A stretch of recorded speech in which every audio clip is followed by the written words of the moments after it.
Rome, March 15th, the year 44 BC. The city is buzzing with rumors.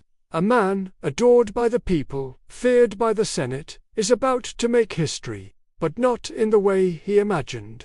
This is the story of the assassination of Julius Caesar.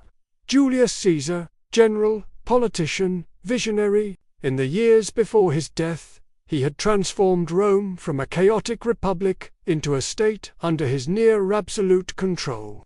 His victories in Gaul made him immensely wealthy and wildly popular. He reformed the calendar, restructured debt, and opened the Senate to men from across the republic. But while the people adored him, the Senate began to fear him. Many believed that Caesar's power was no longer earned, but seized, that his reforms were not for the republic's survival, but for his own glory. Early in 44 BC, Caesar was given a title that changed everything. Dictator perpetuo, dictator for life.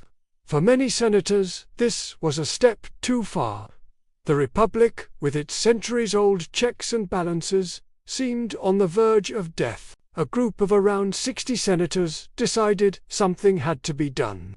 Among them were powerful figures: Gaius, Cassius, Longinus, Decimus, Junius, Brutus, and Marcus, Junius, Brutus. Yes, that Brutus. Ironically, Brutus had once been treated by Caesar as a son.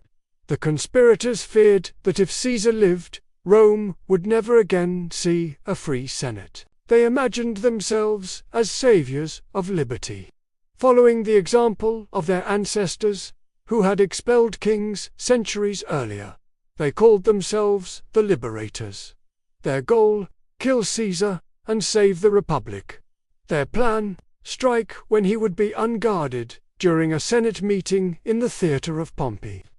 In the days before the assassination, the city was filled with omens and warnings. Soothsayers predicted disaster. Caesar's wife, Calpurnia, dreamed of holding his blood-covered body in her arms. Even the famous seer Spurina warned him. Beware the Ides of March, the 15th day of the month. On the morning itself, Caesar hesitated. Calpurnia begged him to stay home. For a moment, he agreed, until one of the conspirators, Decimus Brutus, persuaded him that the Senate might see his absence as weakness. And so, he left for the theatre of Pompey. Walking toward history, the Senate met that day not in its usual building, but in the theatre of Pompey, a vast complex used for special gatherings. An ironic location, for Pompey had once been Caesar's great rival, defeated in the Civil War. The conspirators welcomed him with polite smiles, but under their garments they clutched blades. As Caesar took his seat, Tullius Cimber stepped forward with a request. He begged for his exiled brother to be pardoned. Caesar refused. Cimber then grabbed Caesar's toga with both hands, the agreed signal. In an instant, the others rushed forward. Publius Ceruleus Casca struck first, but missed a vital spot. Caesar leaped to his feet, trying to defend himself, but the knives came from every direction. Witnesses later claimed that the senators were not calm executioners, but frantic attackers, each eager to be part of the deed. In the frenzy, some even wounded each other. He was stabbed 23 times in total. According to legend, he said nothing, until he saw Brutus, et.2. Brute, you too, Brutus. Whether he truly said it or not, the image is unforgettable. Caesar collapsed, bleeding at the feet of Pompey's statue. His final, bitter encounter with his old rival, the senators, seeing themselves as liberators, fled the hall, their hands and robes stained with blood. The silence that followed was heavy, broken only by the sound of footsteps retreating into the streets. But the liberation did not bring the relief they expected.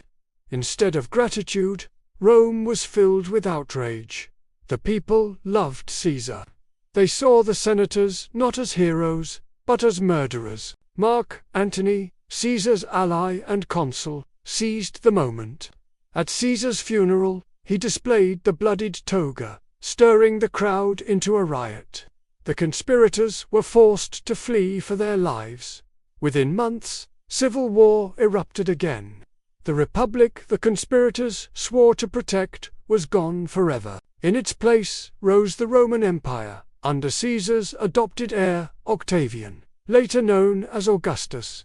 Over 2,000 years later, the assassination of Julius Caesar remains one of the most famous political murders in history.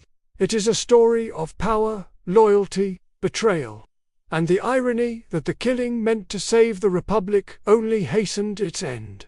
Beware the Ides of March.